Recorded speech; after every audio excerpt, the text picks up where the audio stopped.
Fazei-me um instrumento de vossa paz.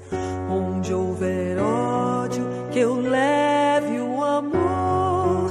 Onde houver ofensa, que eu leve o perdão. Onde houver discórdia, que eu leve a união. Onde houver dúvida, que eu leve a fé. Onde houver erro, que eu leve a verdade. Onde houver desespero, que eu leve a esperança. Onde houver tristeza, que eu leve a alegria. Onde houver trevas, que eu leve a luz. Ó Mestre, fazei que eu procure mais consolar que ser consolado, compreender que ser compreendido, amar que ser amado, pois é dando que se recebe, é perdoando que se é perdoado, e é morrendo que se vive para a vida eterna.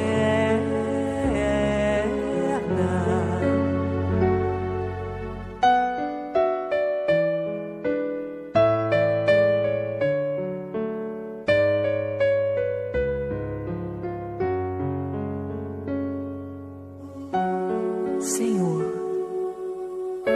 fazei-me um instrumento de vossa paz. Onde houver ódio, que eu leve o amor. Onde houver ofensa, Senhor, que eu leve o perdão. Onde houver discórdia, que eu leve a união. Onde houver dúvidas, que eu leve a fé. Onde houver erro, Senhor, que eu leve a verdade. Onde houver desespero, que eu leve a esperança. Onde houver tristeza, Senhor, que eu leve a tua alegria. Onde houver trevas, permita, Senhor, que eu leve a luz.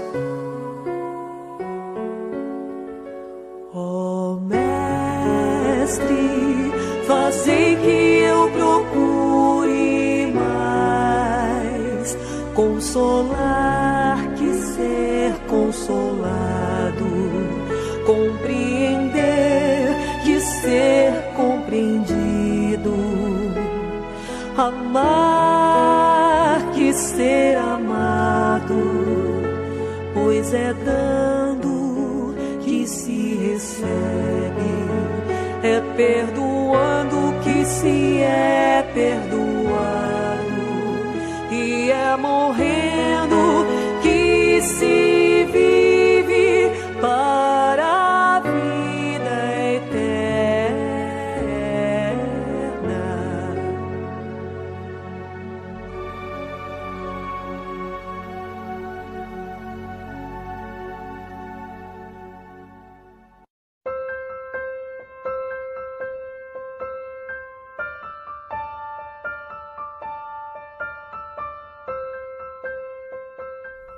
Ao Senhor Deus onipotente, suplicamos que envie para nos assistirem espíritos bons, que afaste os que nos possam induzir em erro e nos conceda a luz necessária para distinguirmos da impostura a verdade. Afasta igualmente, Senhor, os espíritos malfazejos, encarnados e desencarnados, que tentem lançar entre nós a discórdia e desviar-nos da caridade e do amor ao próximo. Se procurarem alguns deles introduzir-se aqui, faze não achem acesso ao coração de nenhum de nós. Bons espíritos, que vos dignais de vir instruir-nos, tornai-nos dóceis aos vossos conselhos, preservai-nos de toda ideia de egoísmo, orgulho, inveja e ciúme. Inspirai-nos indulgência e benevolência para com os nossos semelhantes, presentes e ausentes, amigos ou inimigos. Fazei, em suma, que pelos sentimentos de que nos achemos animados, reconheçamos a vossa influência salutar. Dai aos médiuns que escolherdes para transmissores dos vossos ensinamentos consciência do mandato que lhes é conferido e da gravidade do ato que vão praticar, a fim de que o façam com fervor e o recolhimento precisos.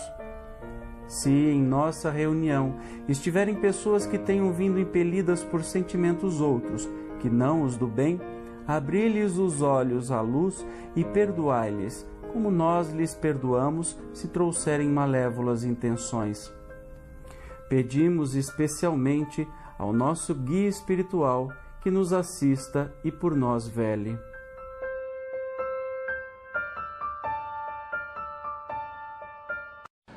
Boa noite a todos. Que a paz de Jesus, nosso Divino Mestre e amigo, nos envolva e nos acolha a todos, que Ele possa nos inspirar, para que saiamos daqui mais renovados, mais dispostos ao trabalho que nos compete lá fora no mundo. É sempre uma alegria estar aqui mais uma vez com vocês. Que Jesus nos abençoe a todos nesta noite. Até pela proximidade da data tão marcante para o cristianismo, o Natal, nós acabamos por escolher refletir e meditar um pouco mais nessa noite, justamente no sentido espiritual dessa data.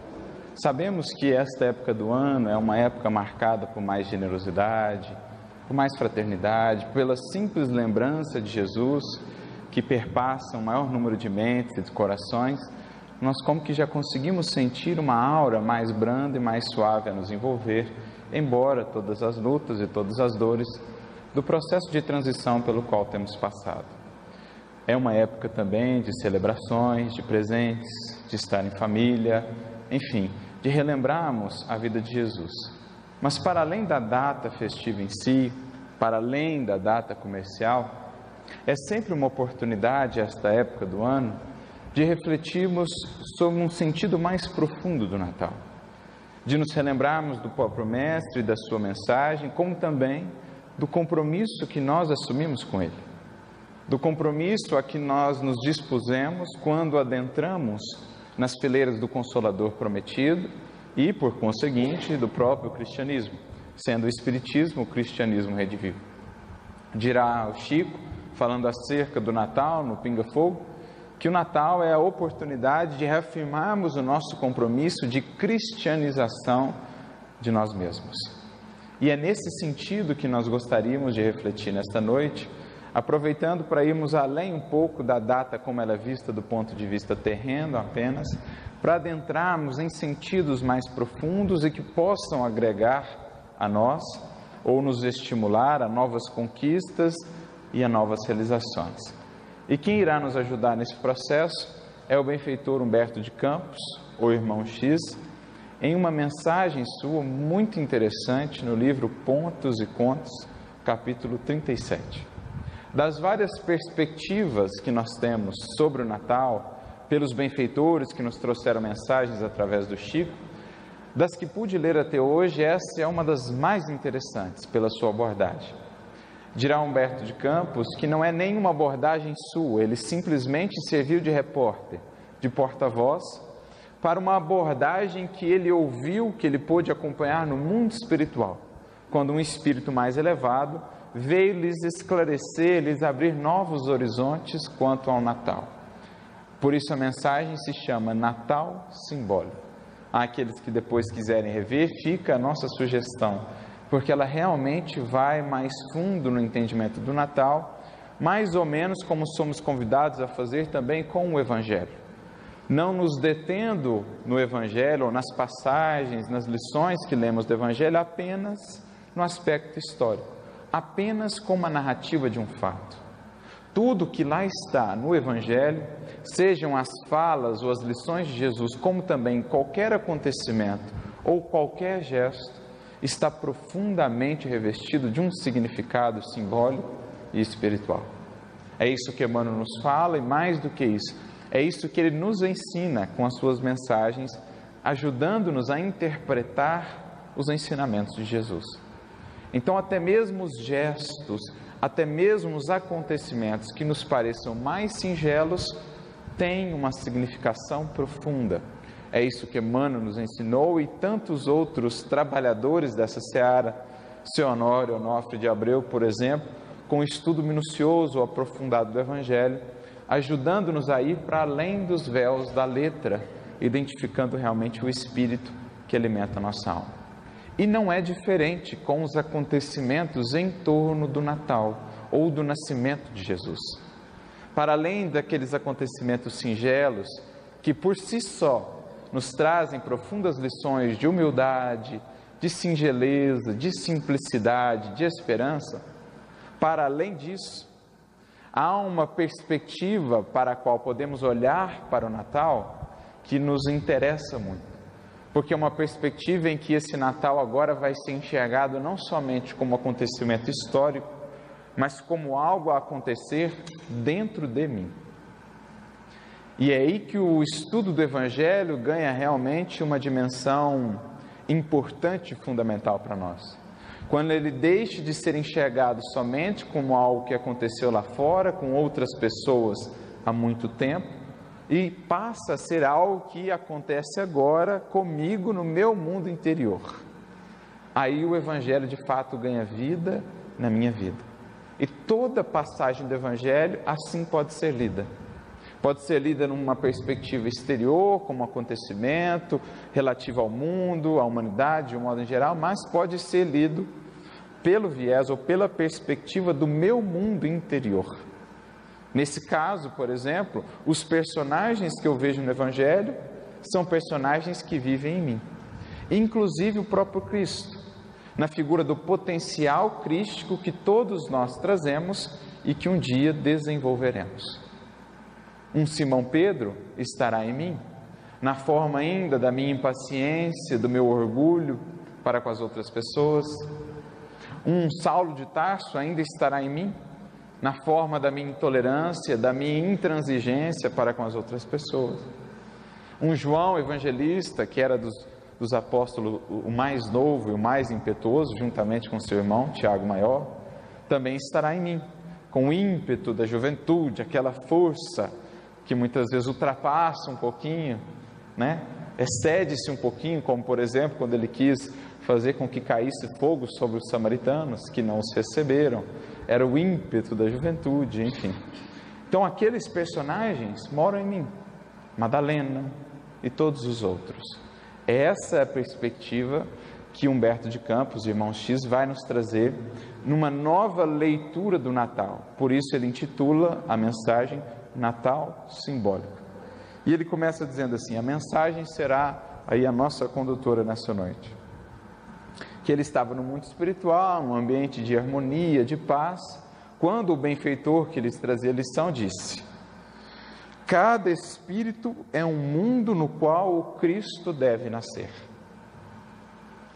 Então agora, olhando para o Natal de Jesus no mundo, há 2000 anos, quando ele veio estar conosco, nós estaremos fazendo uma leitura do Natal dele em nós. Os acontecimentos que vemos acontecendo com ele, em torno dele, das pessoas que participaram daqueles primeiros anos, primeiros atos da sua tarefa, serão ressignificados e serão trazidos para o nosso mundo interior, assim como cada um dos personagens. Porque é esse o Natal que efetivamente importa. Sem esse Natal, os natais do mundo passarão um após o outro, como os anos novos virão um após o outro, sem uma efetiva renovação da alma. Como dirá Emmanuel, uma bonita mensagem sua, intitulada O Natal do Cristo, no livro Antologia Mediúnica do Natal: se Jesus não nascer e não crescer na manjedoura de nossa alma, em vão os anos novos se abrirão iluminados para nós.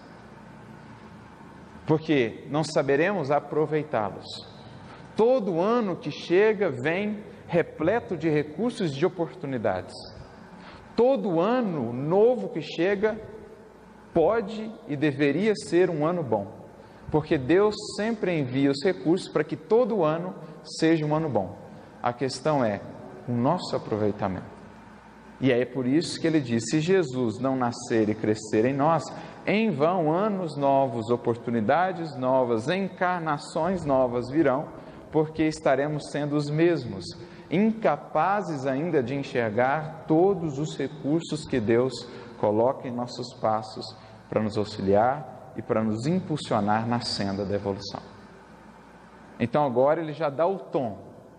Vamos refletir no Natal em você, em cada um de nós, porque cada espírito é um mundo à parte, é um universo à parte, onde o Cristo deve nascer e crescer.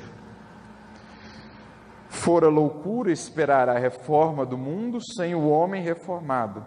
Jamais conheceremos povos cristãos sem edificarmos a alma cristã. E é isso que muitas vezes confundimos quando tratamos, por exemplo, na doutrina espírita, da transição planetária, da regeneração. Acreditando que será um trabalho que não demandará de nós tanto esforço assim, que outros espíritos virão e farão o trabalho, que outra geração virá e fará o trabalho. Mas a ideia de nova geração que Kardec trabalha, que não é nova, o próprio apóstolo Paulo já havia trabalhado isso em suas cartas, a ideia não é uma nova geração na idade, a ideia é uma nova geração no sentido de espíritos renovados. E para ser um espírito renovado, não importa a idade do seu corpo. Você pode ser jovem, você pode estar na madureza, você pode estar na velhice. É sempre tempo de se renovar, de se reconstruir. Isso é nova geração. São espíritos que se transformaram, que se renovaram à luz do ideal, do arquétipo, do modelo que é Jesus. Essa é a nova geração. Não são só os jovens, as crianças que estão nascendo. Muitas vezes se confunde. E aquelas pessoas que já não são mais tão jovens no corpo, acham-se excluídas, ou, digamos assim, acham-se afastadas do compromisso de participar desse processo. Mas não seria justo isso. Não seria nem sensato pensarmos assim. Então, não adianta esperarmos um mundo regenerado sem regeneração dos indivíduos. Portanto, a melhor contribuição que cada um de nós tem a dar para o mundo e para o Cristo nesse momento, chama-se você mesmo. A maior obra que você pode fazer pelo mundo e para auxiliar o Cristo chama-se você mesmo. Porque essa é a obra fundamental. Obras de pedra, de tijolos, o tempo leva e consome.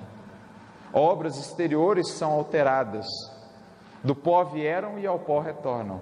Mas a obra divina no teu espírito, essa permanece. E essa é a obra central a ser feita. E é o que ele está dizendo. Não adianta esperarmos um mundo cristão, no sentido de um mundo fraterno, um mundo amoroso, se não investirmos nisso em nós mesmos. E aí ele começa então a desdobrar os aspectos simbólicos do Natal. Ele diz: eis porque o Natal do Senhor se reveste de profunda importância para cada um de nós em particular. Temos conosco oceanos de bênçãos divinas, maravilhosos continentes de possibilidades, florestas de sentimentos por educar, desertos de ignorância por corrigir, inumeráveis tribos de pensamentos que nos povoam a infinita extensão do mundo interior. De quando em quando, tempestades renovadoras varrem-nos o íntimo, furacões implacáveis atingem nossos ídolos mentirosos. Então agora ele vai nos convidar a entrarmos em um outro mundo, sairmos do mundo exterior, com os oceanos, as florestas, as montanhas, e percebemos que há um outro mundo a ser devassado, a ser descoberto, sem o qual qualquer mudança no mundo exterior será inútil. Qualquer mudança de circunstância exterior será inútil. Podemos viajar para todas as partes do mundo, aos mais belos paraísos terrestres. Se não encontrarmos o paraíso em nós, estaremos ainda inquietos, angustiados e desesperançados. Porque é esse o grande mundo a desbravar. Nos propomos a viajar para toda parte, buscando encontrar a beleza, nos alimentar disso, é importante, mas esquecemos de apreciar para além da beleza exterior, aquela que é muito mais bela, que é muito mais rica, a beleza interior em cada um de nós, na forma, na figura dos infinitos, imensos potenciais que temos a desabrochar para a vida. Buscamos Deus em toda parte, em todos os tempos, e esquecemos de buscar em nós mesmos. Como diria Santo Agostinho em seus escritos: em toda parte te busquei, lá fora te procurei, quando a todo momento estavas aqui dentro. Reparamos nas belezas naturais, mas esquecemos de reparar na beleza que mora em nós, ou em cada um de nós, em cada ser humano, no potencial divino que tem. Então é esse mundo que somos convidados agora a adentrar, e é esse o início da jornada do Evangelho, Cristo nascendo nesse mundo. Por isso, quando Paulo, o apóstolo, vai buscar o seu antigo mestre após a sua conversão, vai ele até Palmira buscar Gamaliel, porque queria saber o que ele devia fazer então. Estava ele inaugurando, iniciando a sua jornada com Jesus. Então ele vai a Gamaliel e pergunta: o que eu faço? E Gamaliel então tem uma definição belíssima para ele. Ele lhe diz: Paulo, à época Saulo ainda, em minhas reflexões solitárias, cheguei a compreender que adaptarmos-nos ao Evangelho é descobrir um novo país, cuja grandeza se perde no infinito da alma.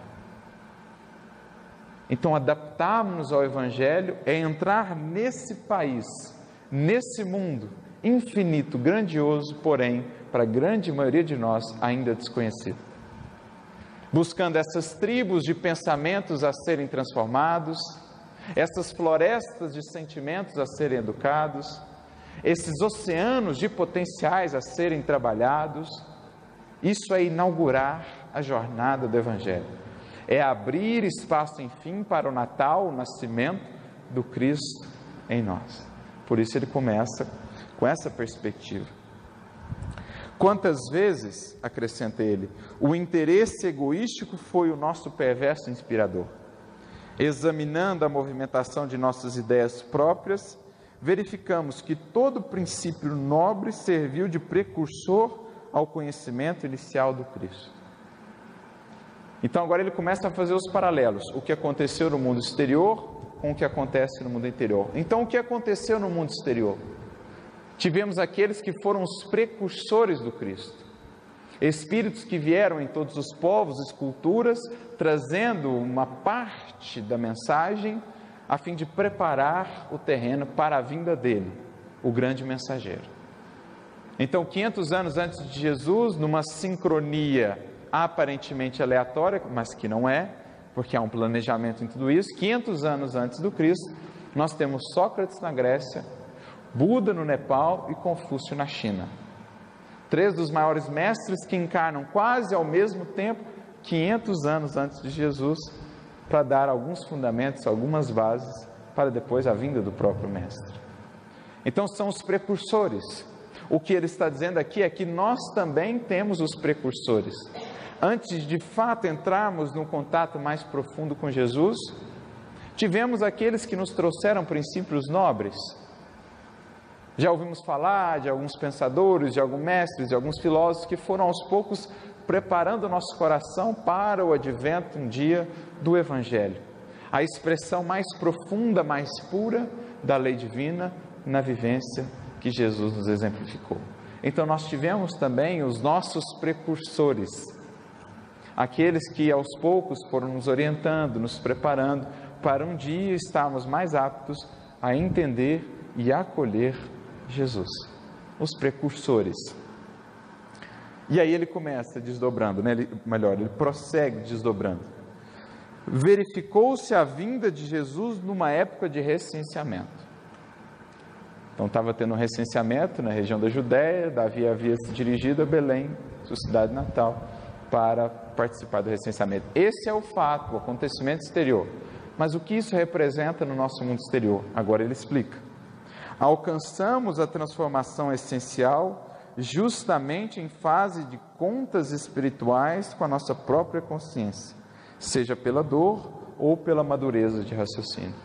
Em outras palavras, Jesus encontra espaço para nascer em nós quando nós estamos também passando por um recenseamento. Quando os antigos valores pelos quais pautávamos a nossa vida já não mais nos satisfazem. Quando os antigos objetivos, ideais já não mais saciam a nossa alma. Quando começamos a nos questionar, a nos recensear internamente, perguntando: o que realmente eu busco? Será que o que eu estou buscando está de fato me trazendo a paz, a harmonia, o equilíbrio que eu tanto anseio? Então é quando eu começo a fazer as perguntas fundamentais, um senso interior, que Jesus nasce em mim, ou encontra espaço para nascer. Veja só que bonito. Até nisso Jesus pensou, na simbologia do Evangelho. Escolheu nascer num tempo de recenseamento, a fim de que ficasse marcado que para todos nós, Ele sempre nasce no momento de recenseamento interior. E assim foi com muitos dos personagens do Evangelho. Se pensarmos, por exemplo, em Saulo, mais uma vez, o que ele fazia quando se dirigia a Damasco, onde de fato Jesus nasceu nele, às portas de Damasco. Vinha ele caminhando pelo deserto e se perguntando, lembrando da sua juventude, dos seus ideais de juventude, ele que desde a mais tenra idade ansiava, esperava por paz, para bem atender aos desígnios de Deus. Àquela idade, por volta dos seus 30 anos, já havia conquistado quase tudo o que o mundo pode ofertar a uma criatura. Fortuna, beleza, uma bela noiva, juventude, à época ainda, a influência, o prestígio político, o prestígio no sinédrio, enfim, tinha quase tudo o que quase todas as criaturas ainda hoje procuram. E, no entanto, vinha ele pensando naquele deserto, ainda não havia encontrado a paz. E por incrível que pareça, a paz que ele não tinha, ele a havia visto naqueles homens e mulheres simples seguidores do carpinteiro, do Nazareno. Então ele vinha se perguntando, mas por quê? Por quê? Eu tendo isso tudo, não tenho o que mais quero. Eles não tendo quase nada, têm tudo o que eu mais quero. Então ele vinha fazendo um recenseamento. Ele começou a se questionar se os seus padrões, se os seus valores de vida realmente o conduziam àquilo que ele queria. E é nesse momento que Jesus aparece e, enfim, encontra espaço nele para nascer. Como também Maria Madalena, que levava uma vida de prazeres, que levava uma vida, digamos assim, de muitas riquezas, porque era adornada, bajulada por homens poderosos, mas que em meio a tudo aquilo não conseguia encontrar saciedade ao seu coração, que tinha sede de algo mais verdadeiro. Então ela estava também naquele momento de crise, de questionamento, de recenseamento, quando ela ouve falar de um tal Nazareno, que prometia um amor verdadeiro, um reino eterno e duradouro. Ela aceita o convite, vai até ele e enfim encontra o que nada daquilo no exterior a tinha podido dar. Jesus, com o seu amor, fez com que ela pudesse encontrar o que tanto esperava. Ela também estava em recenseamento. E assim é na nossa vida. Quando de fato paramos e começamos a nos questionar: quem sou eu? O que eu estou fazendo? Por que estou buscando isso? Aonde eu quero chegar? Qual a minha meta primordial de existência? É aí que começamos a nos abrir para que Jesus possa de fato adentrar, nascer em nosso coração. Não havia lugar para o Senhor. Então foi difícil encontrarem ali José e Maria um lugar em que ele pudesse nascer. Isso do ponto de vista exterior. E internamente, nunca possuímos espaço mental para a inspiração divina, absorvidos de ansiedades do coração ou limitados pela ignorância. Então, há milênios, o Cristo quer nos amparar, quer nos inspirar, quer adentrar o mundo interior do nosso espírito, No entanto, absorvidos que estamos, fechados ainda à inspiração do alto, como aconteceu no nascimento de Jesus, são poucos aqueles que de fato podem recebê-lo, acolhê-lo. Estamos tão absorvidos com a vida, com o corre-corre do dia a dia, com os aspectos materiais das lutas do dia a dia e da vida, que nos esquecemos de parar, de reservar um tempo para estudar, para cultivar os valores da alma, para abrir o nosso espírito à inspiração divina, para escutarmos essa voz que só se faz ouvir quando adentramos em nosso quarto íntimo para escutá-la. Como disse Jesus, reserva um tempo, quando fores orar, vá para o teu quarto, não o quarto exterior, mas sobretudo o quarto interior, fecha a porta, ou seja, desconecta-te dos interesses imediatistas e fala com o Senhor. Por essa postura é que impedimos um amparo mais efetivo do Cristo. Não é porque Ele não nos queira ajudar, é porque não encontra espaço em nós para adentrar, em nós e em nossa vida.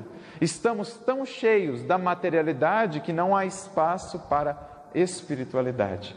É o que Ele disse quando falando dos diversos tipos de solo, na parábola do semeador, o solo com espinhos. A semente até cai, mas os espinhos a sufocam. Quando vai explicar a parábola, Jesus dirá, esse tipo, solo com espinhos, são aqueles que estão tão preocupados com os interesses do século, os interesses da matéria, que a plantinha divina não consegue germinar, florescer e frutificar. Porque os espinhos a sufocam, os mesmos espinhos das ansiedades e das angústias que nos ferem, porque os cultivamos voluntariamente no nosso coração. Porque se crescem espinhos é porque o solo já é fértil. Espinho é também uma planta. Se ele cresce é porque o solo já é fértil. A questão é, eu escolho a planta que vai crescer. Ou eu escolho cultivar espinhos, quem vive só para a matéria escolhe cultivar espinhos, porque viver só para a matéria é cultivar aflições, decepções, desilusões a todo instante. Ou eu escolho cultivar a planta divina do Evangelho, valorizando os recursos que a matéria me dá, sem me esquecer da finalidade para que chegam na minha vida. A única estalagem ao hóspede sublime foi a manjedoura. Internamente, não oferecemos ao pensamento evangélico senão algumas palhas misérrimas de nossa boa vontade no lugar mais escuro da nossa mente. É o que geralmente fazemos. Ainda tratamos a nossa experiência religiosa, ainda tratamos a nossa relação com Cristo como algumas horas, alguns instantes da semana apenas, sem entender que a proposta é uma proposta de mudança de vida integral. Como diz Emmanuel logo ao prefácio do livro Caminho, Verdade e Vida, não há divisórias para o Cristo entre a oficina e o templo. Toda a terra é ao mesmo tempo a sua oficina como o seu templo. Essas divisões somos nós quem as criamos. E por isso essa vida com Cristo ainda não floresce em nós, porque damos a ela muito pouco em termos de investimento. Como tudo na vida, a colheita será o resultado do investimento a ela dado. As sementes chegam abundantemente até nós, mas, de fato, as lançamos no solo da nossa alma, regamos com o esforço do suor, ou com o suor do esforço, com as lágrimas da renúncia, com o trabalho edificante e constante? Se não, se dermos apenas algumas palhas, os resultados serão pequeninos, pífios, como as poucas palhas que temos dado. Se, no entanto, investirmos no Cristo, o investimento é recíproco. É sempre uma postura de reciprocidade. Como diz mesmo Jesus, Deus não dá o Espírito por medida. Quem define a medida somos nós. Deus quer dar sempre o máximo, Cristo também. Mas se você vai ao rio das bênçãos divinas com um copinho, você consegue pegar só isso aqui de água, embora o rio inteiro esteja lá. Se você vai com uma bacia maior, você consegue pegar um pouco mais de água. É isso, Deus não dá o Espírito por medida, o rio abundante de bênçãos está lá, acessível a todos, cada um define o tamanho do recipiente. Nós é quem damos a medida do nosso esforço e do nosso investimento. surge o infante celestial dentro da noite. Então Jesus nasceu de noite, ele poderia ter nascido de dia, mas até nisso há uma lição. Internamente, quase sempre não sentimos a bondade do Senhor, senão no ápice das sombras das nossas inquietações e falências. Na sombra da nossa inquietação, da nossa angústia, das desilusões, dos momentos em que a dor nos visita, é que mais voltamos a atenção para o Mestre, para o Senhor. Geralmente é assim. Por isso dizia Jesus no Sermão do Monte, está no capítulo 11 do livro Boa Nova, que as suas bem-aventuranças se destinavam sobretudo àquelas almas já desiludidas do mundo, àquelas que já haviam perdido as ilusões do mundo por conta das dores e das dificuldades, aquelas a quem o arado da dor já havia trabalhado o solo da alma. Essas eram almas mais férteis para acolher a sua mensagem. E é isso que ele diz a Levi. Levi, que desprezava estes porque queria só os poderosos para ajudar a Jesus, e Jesus então lhe diz: Levi, não podemos prescindir da colaboração destes, porque estes, de um modo geral, já romperam com as ilusões do mundo, já romperam com as expectativas muito mundanas, enquanto que aqueles com a vida ainda muito fácil não estão muito atentos com os valores da imortalidade. Mas quem tem a vida já marcada pelas sombras da provação, sabe valorizar melhor a luz do luar, a luz das estrelas. E Jesus era de fato uma estrela a nascer em meio da noite da ignorância e das nossas dores e provações. Por isso, ele nasce à noite. A estrela prodigiosa rompe as trevas no grande silêncio. Como lá tivemos uma estrela, simbolicamente, quando o germe do Cristo desponta em nossas almas, a estrela da divina esperança desafia nossas trevas interiores, obscurecendo o passado, clareando o presente e indicando o porvir. Então, em meio à noite da nossa ignorância e das nossas paixões, nasce um ponto, a estrela da esperança, quando passamos a conhecer a Jesus. Essa estrela esclarece ou obscurece o passado, ou seja, o que ficou, ficou. Não dá mais para voltar, não dá mais para fazer diferente. O passado é o passado e fica a experiência. Jesus nos convida a não nos fixarmos no passado. Imagina só, se Saulo fixasse no seu passado, o que ele poderia fazer por Jesus? Se Madalena se fixasse no seu passado. Então a estrela da esperança de Jesus obscurece o passado foi. Clareia o presente, ajuda-nos a enxergar melhor onde estamos, o que precisamos, e mais do que isso, e mais importante, indica o porvir. Essa estrela do Cristo, da esperança que o Evangelho acende a nossa alma, em nossos caminhos, funciona agora como farol em meio à noite densa. Como farol que guia o barco da nossa existência em meio à noite e às tempestades em direção de um porto seguro e confortador. Então a estrela da esperança que desponta em nossa mente a partir do conhecimento do Evangelho, obscurece o passado, clareia o presente e mostra o porvir, o futuro. Animais em bando são as primeiras visitas do enviado celeste. É interessante, os animaizinhos foram os primeiros a se aproximar. Olha a perspectiva que o benfeitor vai trazer. Na soledade da nossa transformação moral, em face da alvorada nova, os sentimentos animalizados de nosso ser são os primeiros a defrontar o ideal do Mestre.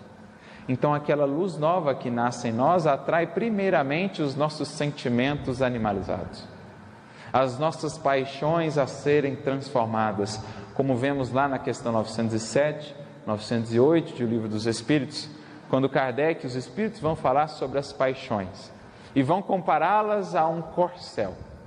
As paixões são a nossa animalidade, não precisam ser removidas, precisam ser disciplinadas, porque o corcel, quando governa, pode nos levar ao abismo.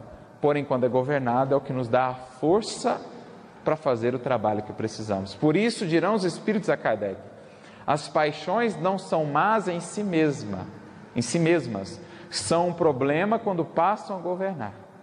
Com Jesus, somos convidados a pegar esses animais, essa animalidade interior e agora colocá-la a nosso serviço. As forças e as potências da nossa alma colocadas a serviço do progresso do nosso ser. Como dirão os espíritos a Kardec, as paixões decuplicam as forças do homem.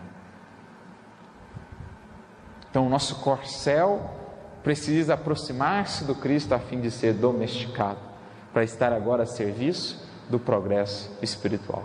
É isso que está representado naqueles animaizinhos que rodearam o menino nascente. Chegam os pastores que se envolvem na intensa luz dos anjos que velam o berço divino. Então, depois dos animaizinhos, os pastores, os simples e humildes pastores, dirá o benfeitor: nossos pensamentos mais simples e mais puros aproximam-se da ideia nova, contagiando-se da claridade sublime oriunda dos gênios superiores que nos presidem aos destinos e que se acercam de nós, afugentando a incompreensão e o temor. Então, tudo que era de mais nobre, de mais simples em nós, como que agora se aproxima desse novo ideal, começa a gravitar em torno disso e, de fato, começa a colocar-se a serviço disso. A simplicidade, a humildade, os pensamentos de simplicidade e de humildade são aqueles que melhor se aproximam do Evangelho e do Cristo, porque são os simples e os humildes que melhor entendem o espírito da mensagem do Cristo. Por isso ele dizia em Mateus capítulo 11: graça te dou, meu Pai, porque ocultaste estas coisas aos sábios e aos entendidos e as revelaste aos pequeninos. Os pequeninos, os pastores, os simples, são os primeiros a serem atraídos por Jesus, porque melhor entendem. Assim também dentro de nós. Jesus reanima, reaviva em nós a busca pela simplicidade, que é um caminho de felicidade. A busca por aquilo que é humilde, porque sem humildade não há vida cristã de fato. Em escolhendo nascer numa manjedoura, em escolhendo como primeira lição do Evangelho uma manjedoura, Jesus está dizendo: a base, o ponto de partida de uma vida cristã é a humildade, a simplicidade. O berço da vida com Cristo é o berço da humildade e da simplicidade. Sem isso, não há vida de fato com Cristo. Cantam milícias celestiais. Os anjos cantavam. O que representa? No instante da nossa renovação em Cristo, velhos companheiros nossos, já redimidos, exultam de contentamento na esfera superior, dando glória a Deus e bendizendo os espíritos de boa vontade. Como outrora os anjos comemoraram, quando cada um de nós, de fato, abre espaço para que o Cristo nasça em si, há vários anjos, vários benfeitores comemoram, se alegram. Espíritos que talvez te acompanham por séculos, que estão repletos agora de alegria por verem, finalmente, você se aproximar do Cristo. Abrir o seu coração, a sua alma, o seu mundo, para que o Cristo possa enfim nascer. Por isso, as milícias celestiais, os anjos cantavam. Os teus benfeitores que se alegram em vê-lo buscar a Jesus. Divulgam os pastores a notícia maravilhosa, começam a espalhar.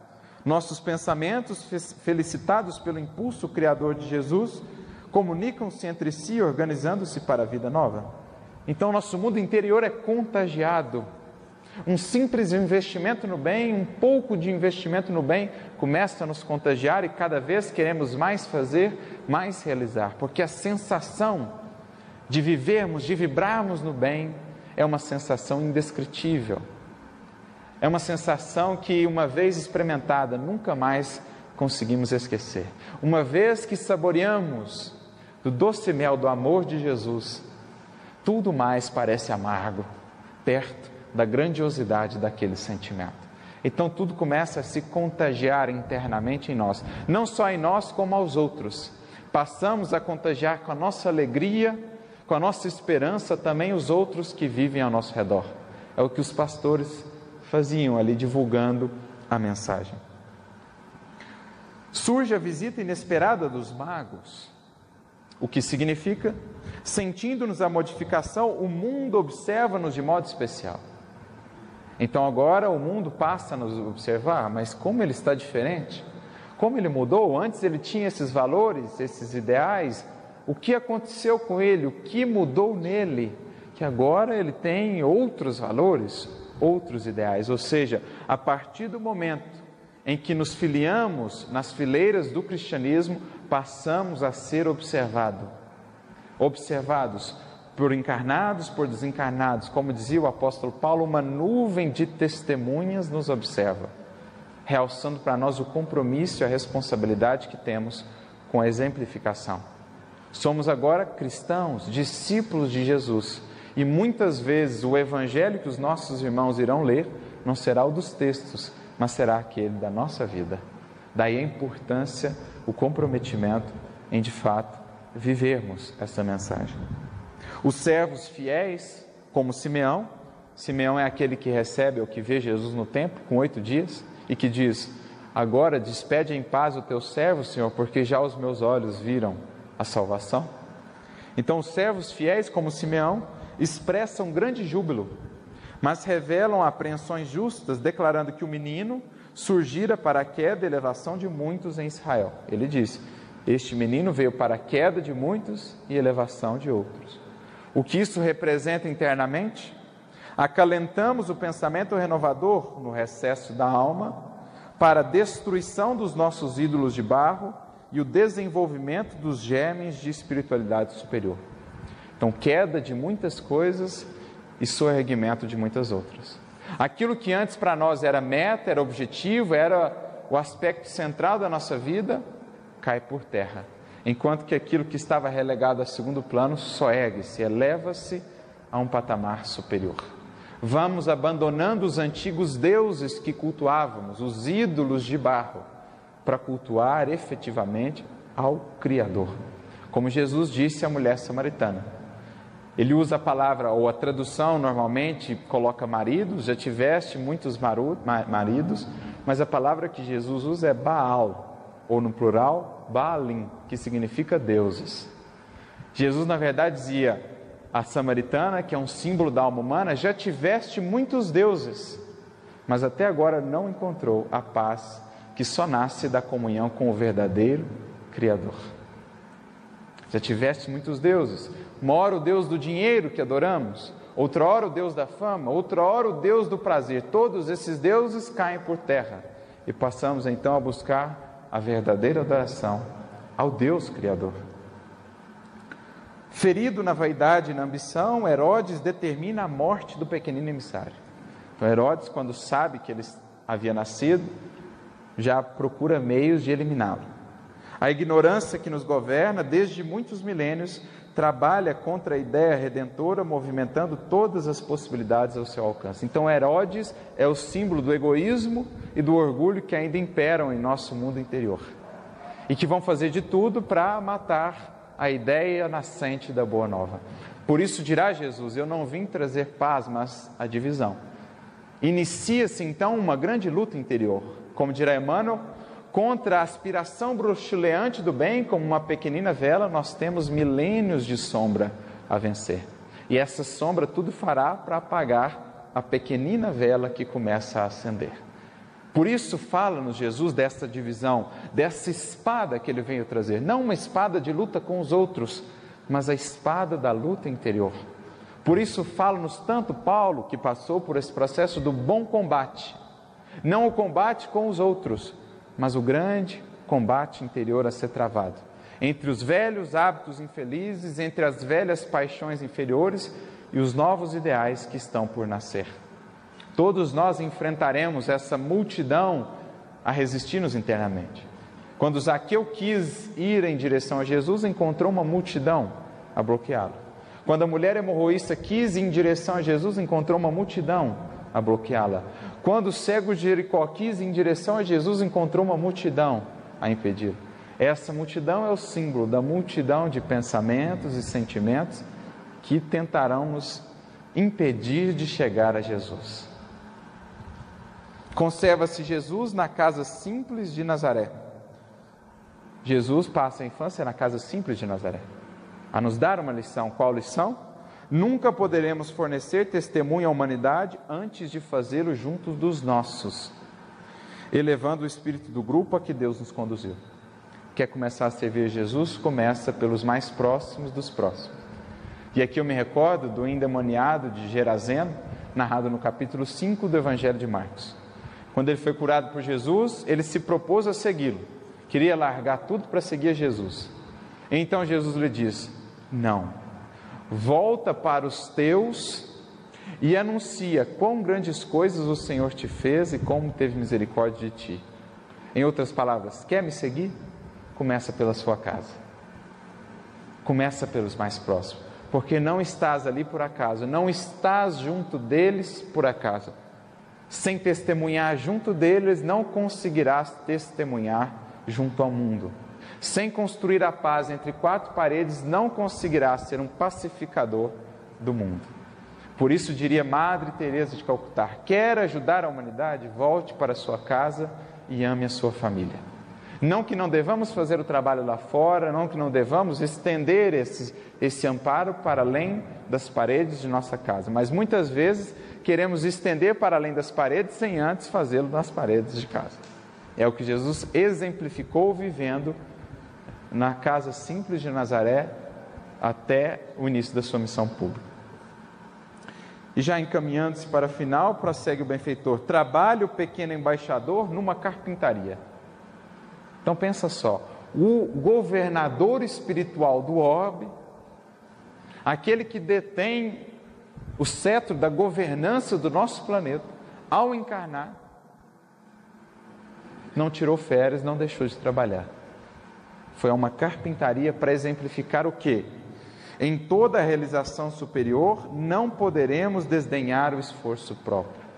Então não há construção desse reino sem trabalho pessoal. Não é Deus sozinho que faz a obra da nossa salvação. É o nosso esforço amparado pelo auxílio divino que constrói a salvação. É um trabalho em equipe, uma parceria, criatura, criador. Auxilia-te e o céu te auxiliará, te ajudará. Mais tarde, o celeste menino surpreende os velhos doutores. Jesus dialogando com os velhos doutores, o que representa? O pensamento cristão entra em choque desde cedo com todas as nossas antigas convenções relativas à riqueza e à pobreza, ao prazer e ao sofrimento, à obediência e à mordomia, à filosofia, à instrução, à fé e à ciência. Ou seja, o Evangelho, Cristo em nós, começa a questionar os antigos padrões e valores. O sofrimento, para mim, que antes era enxergado apenas como algo a ser rechaçado, eu tomo agora como uma experiência de aprendizado. A dificuldade financeira, que era algo apenas para me lamentar antes, eu tomo agora como uma lição, uma oportunidade de aprendizado. Até porque passo a enxergar a riqueza de um novo prisma. Com Jesus, com o Evangelho, com o Espiritismo, rico é aquele que tem menos necessidades. Então todos esses conceitos começam a ser revistos. O que é alguém rico? É alguém que tem um monte de dinheiro? Quantos desses não são mais pobres do que os mais pobres no mundo? Como disse certa feita o Chico, após um pai que veio procurá-lo, havia perdido o filho em condições dolorosas, um filho jovem, havia perdido em acidente, e ofereceu toda a fortuna do mundo para que o Chico pudesse receber uma mensagem. O Chico conversou com ele por um bom tempo.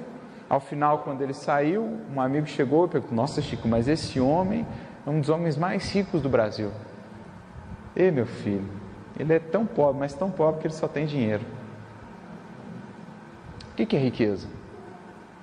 Quem que era mais rico, o Chico ou o homem lá que foi procurado? Então Jesus começa a desafiar os velhos doutores, as velhas concepções que tínhamos, e passamos a ver o mundo de um modo diferente. Trava-se então, dentro do nosso mundo individual, a grande batalha. E então ele conclui: aqui termino as minhas humildes lembranças do Natal simbólico. Segundo observais, o Evangelho do Nosso Senhor não é livro para os museus, mas roteiro palpitante da vida. É esse o sentido que gostaríamos aqui de deixar para que possamos meditar um pouco mais além do simples acontecimento exterior e perguntar a cada um de nós intimamente no coração: será que de fato já tem espaço em minha alma para que Jesus possa nascer e efetivamente habitar? Até então, natais e anos novos virão um após o outro, sem a necessária e devida mudança que todos precisamos passar. Então, que Jesus nos abençoe a todos e um Feliz Natal com Cristo, não só fora, mas sobretudo dentro de nós, a todos vocês. Muita paz.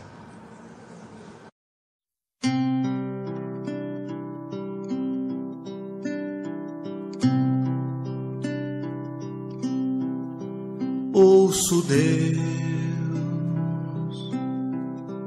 no murmúrio das águas dos rios. Ouço Deus no furor dos ciclones bravios. Ouço Deus no cantar matinais dos pardais. Ouço Deus no lamento de pobres mortais. Vejo Deus nas estrelas perenes de luz. Vejo Deus no esplendor que a alvorada traduz. Vejo Deus no suave perfume da flor. Vejo Deus no adeus, companheiro da dor.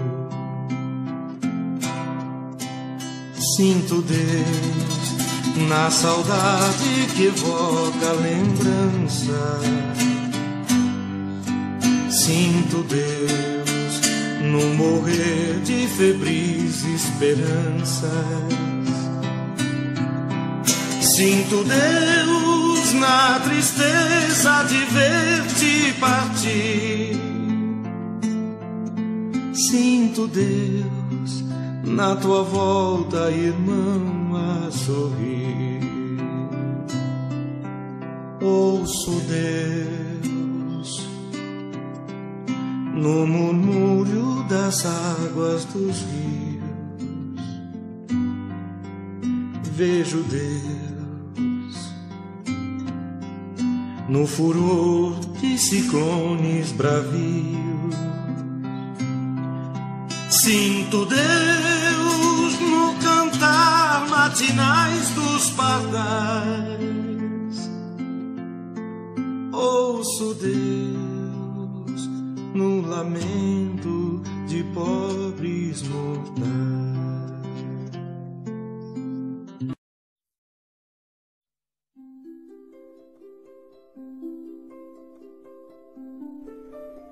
Passe virtual. Depois de iniciado o passe, não pense em mais nada. Mentalize sua casa, sua família e seus desejos. Usando a sala de passe virtual do Instituto André Luiz, esteja convicto de que realmente precisa tomar um passe. Não use a sala somente por curiosidade. Visitando a sala por visitar de maneira informal, deixará de usufruir dos seus benefícios quando dela necessitar realmente. Utilize a sala com gratidão e respeito, como faria num centro espírita material. Aconselhamos a utilização da sala apenas uma vez por semana, salvo em caso de grande necessidade. Em silêncio, evoque a proteção de Deus e de Jesus para o passe. Desejando, após a invocação, rogue também o concurso do seu anjo da guarda ou dos espíritos superiores com os quais tenha maior afinidade. Procure afastar de sua mente quaisquer pensamentos negativos. Respire fundo, pausadamente, com calma e confiança. Prepare-se para orar. Ore com Jesus. Pai nosso, que estás no céu, santificado seja o teu nome. Venha a nós o teu reino, e seja feita a tua vontade, assim na terra como no céu. O pão nosso de cada dia dá-nos hoje. Perdoa as nossas dívidas, assim como nós perdoamos os nossos devedores. Não nos deixeis cair em tentação, mas livrai-nos do mal. Porque teus são o reino, o poder e a glória para sempre. Assim seja. Vamos dar início ao passe. Como as folhas envelhecidas se desprendem das árvores, deixe os sentimentos que já não servem mais se soltarem de você suavemente, mas de forma inexorável. Pequenos pontos de sofrimento e que se chamam amargura, tristeza, raiva, decepção, se vão de sua mente um a um para não mais voltar. O vento da vida leva-os para longe sem que possam retornar e refazer o vínculo pernicioso. Pouco a pouco a árvore de suas emoções vai se esvaziando de negatividade até mostrar-se limpa e pronta para a renovação.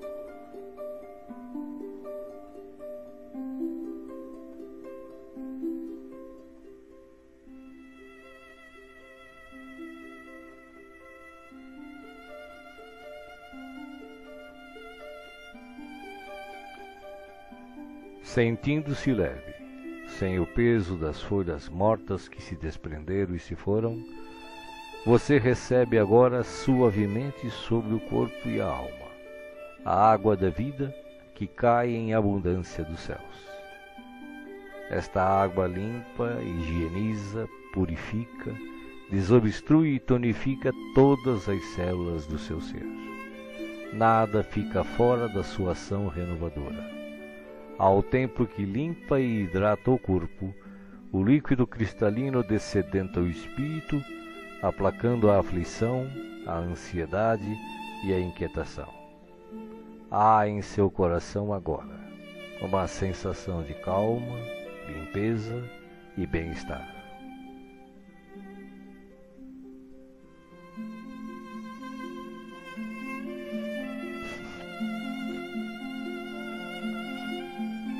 Um leve frio, e eis que o sol de Deus surge para aquecer e aconchegar.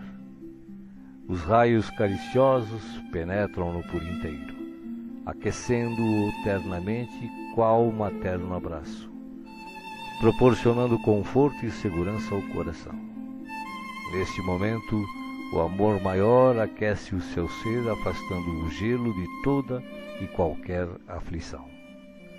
Nenhum outro sentimento que não o de alegria e confiança assomam à sua mente agora.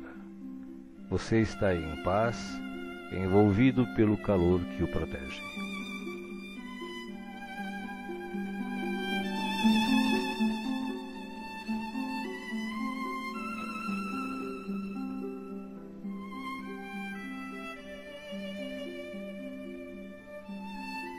Do coração da vida, flores perfumadas para você.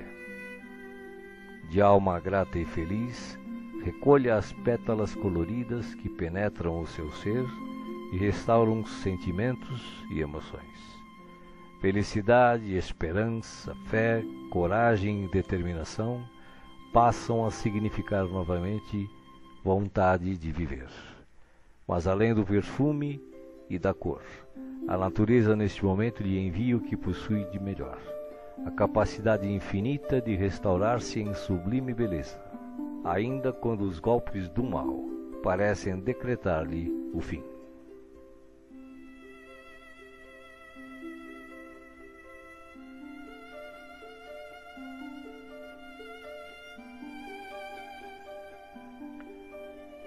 As mãos divinas estão repletas de luz. Suavemente a luz transborda e se derrama sobre você, como cascata dourada de invisível e ignota essência. A alma, pouco a pouco, se impregna de doce felicidade, permitindo o renascimento íntimo dos mais nobres propósitos de elevação, progresso e realização. Banhado em sublime força, você se entrega profundamente ao doador da luz, absorvendo as energias que darão a partir de agora novo e abençoado impulso ao seu viver.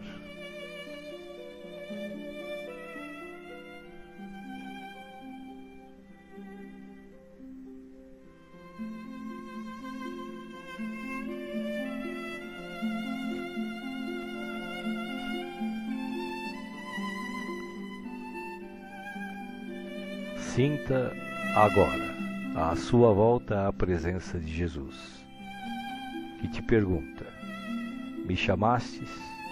Estou aqui. O que queres de mim hoje? De que precisas? Peça, meu filho, peça, minha filha. Estou aqui para ajudar. Faça agora o seu pedido especial a Jesus, enumerando os problemas e as dificuldades que o afligem. Escutei o que pedistes, com amor e atenção.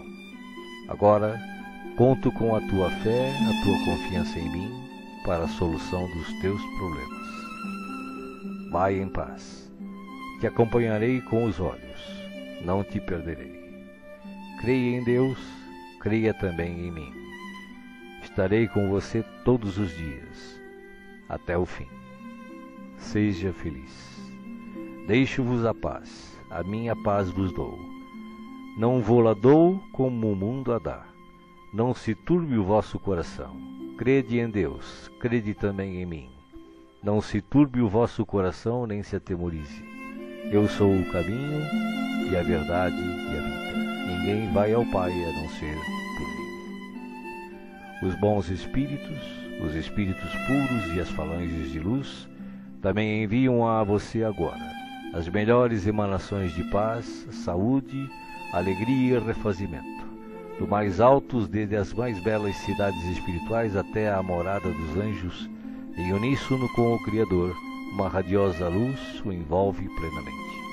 Você não está só.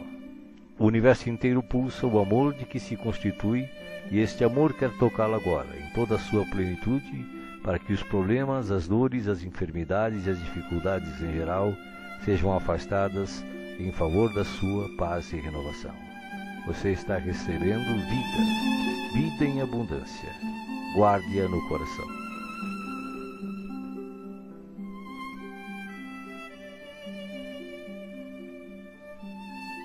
O passe está sendo finalizado. Respire pausadamente e repita agradecido: obrigado, Senhor, por este dia. Que ele me seja produtivo e feliz, como tu desejas. Assim seja.